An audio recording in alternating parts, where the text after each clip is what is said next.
اور اس جگہ کی مطلب آبادی کے لیے، اس کے رزق کے لیے، اس کے بسنے کے لیے، اس کے امن کے لیے دعا کی تھی، اور دوسری اپنی اولاد کو شرک سے بچانے کے لیے۔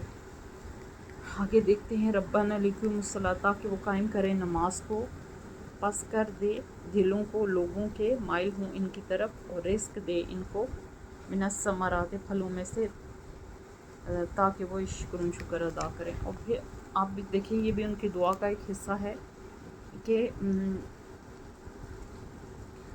اور پس قائم کریں نماز کو، کہ جو میری اولاد ہو، ایک انہوں نے دعا کی تھی کہ ان کو شرک سے بچانا، اور ان کو اور ان کو جو ہے شرک سے بچانا، اور تاکہ وہ نماز ادا کریں۔ تیرا رکن ہے جو سب سے پہلا اسلام کا رکن ہے، اس کو ادا کریں، اور لوگوں کے دلوں کو مائل کرنا اس جگہ کی طرف، کیونکہ اتنا اس وقت ویرانہ تھا، ایسی وہ آبادی سے دور تھی۔ وہ اس وقت کی بات ہو رہی ہے جب ان کو حکم ملا تھا اس جگہ ہجرت کرنے کے لیے، تو وہاں اس وقت انسان کے وہم و گمان میں بھی نہیں بات آ سکتی تھی کہ یہاں اللہ کا گھر تعمیر ہوگا، اور یہ جگہ جو ہے ایک وقت میں دنیا اور مسلمانوں کے لیے منبع اور مرکز اور محور قرار پائے گی، اور یہاں طرح طرح کے رزق بھی ملیں گے، اور اللہ تعالیٰ اور دنیا میں اس کی ایک خصوصی مقام ہوگا، اور دنیا بھاگ بھاگ اس جگہ کی طرف جائے گی، دنیا کی ہر قسم کی تجارت اس میں ہوگی۔ آج ہر عرب کے گھر کو دیکھیں تو وہ ملینز اور بلینز میں کھیل رہا ہے، کیوں؟ اس جگہ کی برکت کی وجہ سے، اور وہاں تجارت بہت زیادہ ہے، وہاں دنیا جاتی ہے، دنیا کے کسی اور حصے میں اتنے لوگ نہیں جاتے۔ پورا سال وہاں عمرہ ہوتا ہے، اور حج کے موقع پر تو آپ دیکھ سکتے ہیں کہ وہاں کیا ہوتا ہے، اور پھلوں کی جو وہاں کثرت ہے، سبحان اللہ، ایک کھجور کی ہزارہ قسمیں وہاں دستیاب ہیں، جو سب سے عمدہ اور اعلیٰ پھل ہے۔ اور حضرت ابراہیم علیہ السلام کی دعا، یہ جو اس مقام کے بارے میں تھی، ایز اٹ از قبول ہوئی۔ دوسرا انہوں نے کہا تھا کہ میری اولاد کو شرک سے بچانا۔ تو دوستو، ہر دعا ایز اٹ از قبول نہیں ہوتی، کچھ ایسے بھی آ جاتی ہیں نسل در نسل سلسلے میں جو شرک کی طرف مائل ہوتے ہیں۔ اگر پیغمبروں کی دعا ایز اٹ از قبول ہو تو لوگ کہیں گے وہ تو پیغمبر تھے، یعنی پھر وہ جادو اور معجزے والی بات ہو جاتی ہے۔ حالانکہ پیغمبر انسان تھے، ان کی کچھ دعاؤں کا قبول ہونا اور کچھ کا فوراً قبول نہ ہونا، یہ ایک انسانی وہ ہے نا، انسانی وصف ہے۔ تو وہ انسان، تو بعض اوقات بعض دعائیں جو تھیں وہ ایز اٹ از، جیسے اب حضرت اسماعیل علیہ السلام کی اولاد میں سے کچھ لوگ جو ہے کچھ شرک کی طرف بھی مائل ہو گئے تھے، لیکن وہ کیوں ہوئے اس کے پیچھے ایک سٹوری تھی۔ ربنا، اے رب ہمارے، انکا بے شک تو تعلم، تو جانتا ہے، ما نخفی، جو ہم چھپاتے ہیں، وما، اور جو ہم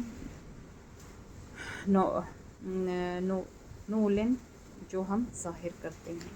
یعنی اللہ تعالیٰ ہمارے بھیدوں سے واقف ہے، جو ہم چھپاتے ہیں اس سے واقف ہے، اور جو ہم نہیں چھپاتے اس سے بھی واقف ہے۔ ہم کیا کرنے والے ہیں اس سے واقف ہے، ہماری نیت کیا ہے اس سے واقف ہے، دلوں کے ساتھ چمٹے ہوئے خیالات سے واقف ہے، کیونکہ دل اس نے بنائے ہیں، یہ روحیں اس نے بنائی ہیں۔ ما وما، اور نہیں، یخفا، چھپی ہوئی، اللہ، اللہ پر، من شیء، کوئی چیز،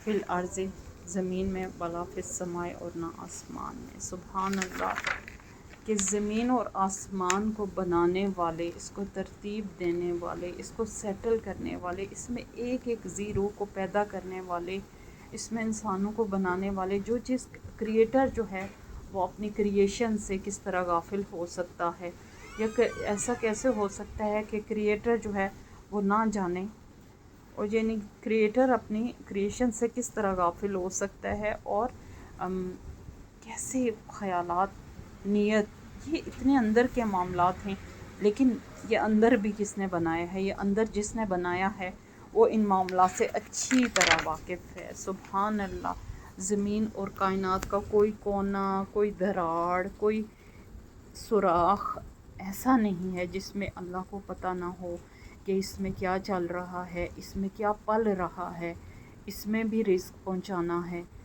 جو پوری کائنات کا مالک ہے وہ اچھے سے اپنی ہر کریشن سے خوب واقف ہے۔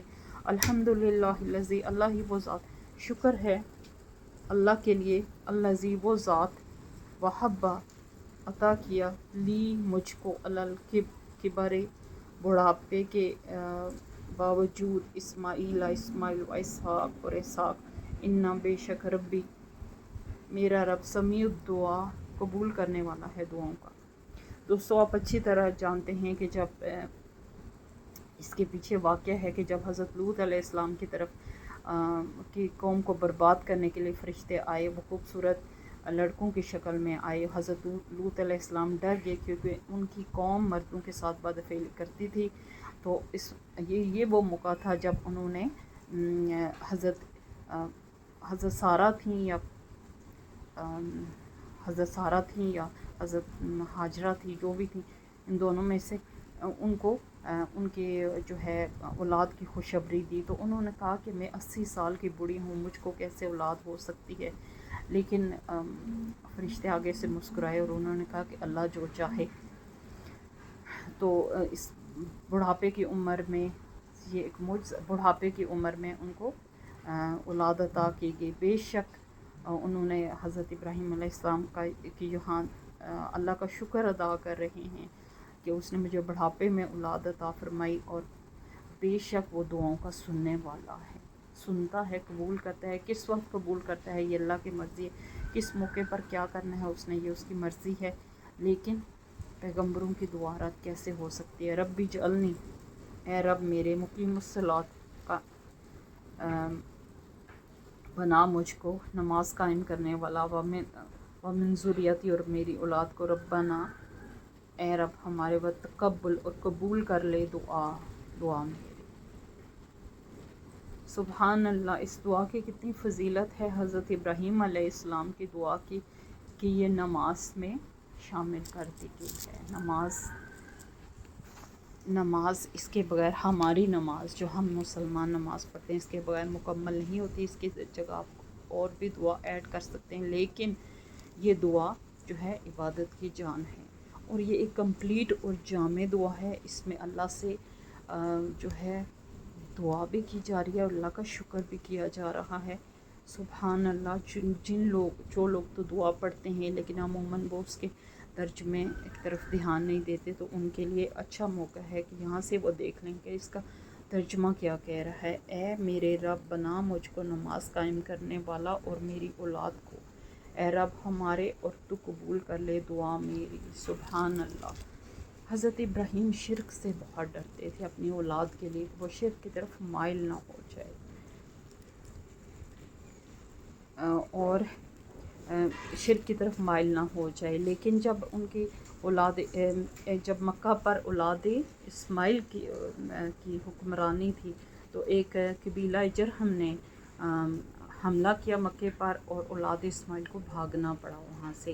تو جاتے جاتے وہ مطلب احترام اور عقیدت کے لیے کچھ کعبہ شریف کے پتھر ساتھ لے گئے، اور پھر ان پتھروں کے گرد، ظاہر ہے قبیلہ جرہم اس وقت مضبوط ہوا ہوگا، اس نے اس پر قبضہ کر لیا ہوگا جگہ پر، تو وہ لوگ پتھر اپنے ساتھ لے گئے، اور ان پتھروں کو وہ ان پتھروں کو وہ عقیدت سے اپنے، جیسے ہوتا ہے نا کہ کعبہ شریف کے پتھر بہت زیادہ معنی رکھتے ہیں، تو وہ اس سینس میں عقیدت کی سینس میں ان کو اٹھا کے لے گئے تھے، ان کی طرف رخ کر کے نماز بھی پڑھا کرتا تھے، یعنی قبلہ ان کو بنا لیا تھا۔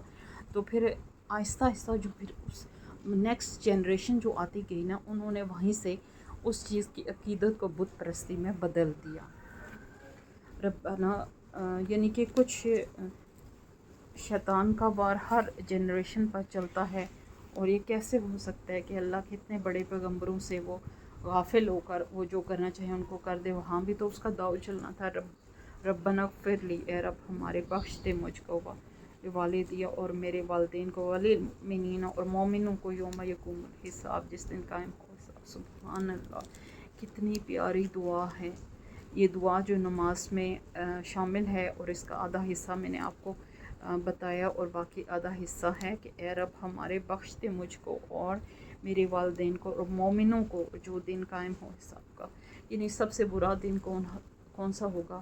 Day of judgement. برا اس سینس میں کہ اگر آپ ساتھ کچھ نہیں لے کے گئے تو آپ کے لیے بدترین دن ہوگا، جب آپ خالی ہاتھ کھڑے ہوں گے، وہاں سے کوئی واپسی نہیں، وہاں کوئی تجارت نہیں، وہاں کوئی دوستی کام نہیں آئے گی، وہاں کوئی جتھا کام نہیں آئے گا، وہاں جو آپ جس کے پیچھے چل رہے ہو وہ خود ہی غائب ہوگا، شیطان۔ تو وہ ایک سخت دن ہوگا۔ اس دن کے حوالے سے حضرت ابراہیم علیہ السلام کیا کہہ رہے ہیں کہ اے رب بخش دے مجھ کو اور میری اولاد اور میرے والدین کو اور مومنوں کو، اور جس دن قائم ہو حساب۔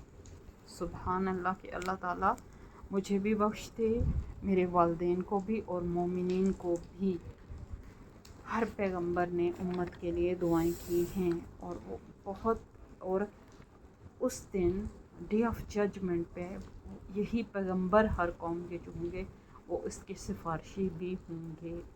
ان کی سفارش اللہ تعالیٰ سنیں گے، تھوڑے کو زیادہ کر دیں گے، تھوڑے کو زیادہ کر کے بخش دیا جائے گا بندوں کو۔ لیکن آپ اگر خالی ہاتھ ہوں گے تو آپ کے لیے بہت خالی ہاتھ مسئلہ در مسئلہ اور انجام کار جہنم ہوگی۔ تو آپ نے زندگی میں کچھ کرنا ہے، کچھ اچھا کرنا ہے، کچھ اچھا سوچنا ہے، کچھ اچھا کرنے کی کوشش کرنی ہے، تاکہ اللہ تعالیٰ اس دن اللہ کے سامنے آپ سرخرو ہو سکیں، آپ کے پیغمبر سرخرو ہو سکیں۔ ولا اور نہ تحسبن اللہ، تم سمجھو اللہ کو غافلاً غافل، اما اس سے جو یعمل الظالمون عمل کرتے ہیں ظالم لوگ، انما بے شک یؤخرہم وہ ڈھیل دے رہا ہے ان کو، لیوم ایک دن کے لیے، تشخص پتھرا جائیں گی، فیہ الابصار اس میں نگاہیں۔ استغفر اللہ۔ جب ہم دوستو یہ اور نہ اس کا ترجمہ دے، نہ تم سمجھو اللہ کو غافل اس سے جو عمل کرتے ہیں ظالم لوگ، بے شک وہ ڈھیل دے رہا ہے ان کو، ایک دن کے لیے پتھرا جائیں گی اس میں نگاہیں۔ تو دوستو آپ یہاں دیکھیں کہ اللہ تعالیٰ جو ہے وہ برے کو ڈھیل دیتا ہے، یہ اس کی حکمت اور اس کے قانون میں سے ایک بات ہے۔ کیوں؟ یہ مسلم کو جب ڈھیل ملتی ہے تو اس لیے ملتی ہے کہ شاید کہ کبھی وہ دین کی طرف متوجہ ہو جائے، شاید وہ کسی عمر میں معافی مانگ لیں۔ آپ نے دیکھا ہوگا اور ہم اکثر محاورہ استعمال کرتے ہوں کہ یہ بہت برا ہے، اس کی عمر بہت لمبی ہے، برے بندے کی عمر بہت لمبی ہوتی ہے۔ تو یہ بھی اسی سے نکلا ہوا ہے کہ برے بندے کو کچھ زیادہ ڈھیل ملتی ہے کہ شاید وہ قبر میں جانے سے پہلے اپنے گناہ بخشوا لے، توبہ کر لے، سچی توبہ کر لے، کیونکہ اس دنیا میں واپسی ممکن نہیں ہے، پلٹنا نہیں ہے۔ تو اللہ تعالیٰ نہیں چاہتے کہ کوئی بھی مسلم روح خسارے کا سودا کرے، کوئی بھی روح خسارے کا سودا کرے، یہاں تک کہ غیر مسلمز کو اور دوسرے ادیان میں سے لوگوں کو توفیق مل جاتی ہے کہ وہ اس پاک دین کو، اس پیارے دین کو قبول کر لیں۔ اور اللہ بالکل بھی ان سے غافل نہیں ہے۔ اللہ تعالیٰ نے آپ صلی اللہ علیہ وسلم کو فرمایا، اللہ تعالیٰ کی ایک بات آپ صلی اللہ علیہ وسلم سے بیان ہوئی ہے کہ آپ صلی اللہ علیہ وسلم نے فرمایا کہ اللہ تعالیٰ کو اگر مسلمانوں کی مومنین کے یعنی کہ زود رنج ہونے کا نہ ہوتا تو وہ کافروں کے گھر سونے کے بنا دیتا۔